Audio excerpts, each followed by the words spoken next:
माझे नाव मुक्ता भगत सत्य आहे. मी इयत्ता 5वी शिकत आहे. माझे शेषना जिल्हा परिषद माध्यमिक शाळा पानकरगाव आहे आणि आज मी तुम्हाला एका पुस्तकाबद्दल माहिती सांगणार आहे. त्या पुस्तकाचे नाव आहे बदक आणि सोन्याचे अंडे. आणि चला तर सुरू करूया.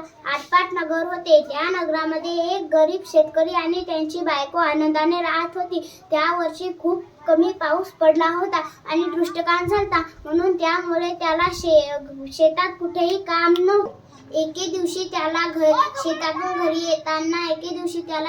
घरी येताना वाटेत असताना एक बदकाचे पिल्ले सापडले आणि ते प्राण्यांशी पाठलाग करून येणारे होते आणि ते पिल्ले खूप छान होते. त्याला आता एक सुचाव सुचला.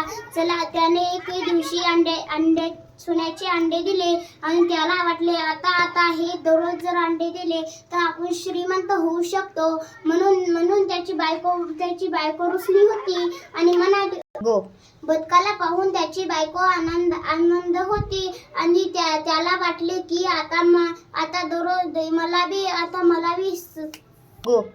त्याने त्या बदकाने आता सोन्याचे अंडे दिले तर ते आनंदाने नाचू लागले. त्याचा आनंद कुठेही गगनात मावेना नव्हता.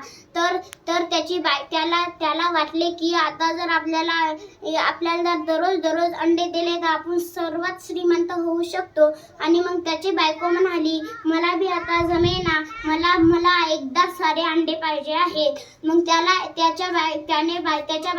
त्याची बायको रुसली होती आणि त्या शेतकऱ्याने एक विचार सुचला आणि ते शेतकरी म्हणाला, आता आपण शेवटी त्याला एक डोक्यात त्याला घुसाव आला आणि त्याला वाटले आता या बदकाच्या पिल्ल्याच्या पोटात खूप अंडे असतील.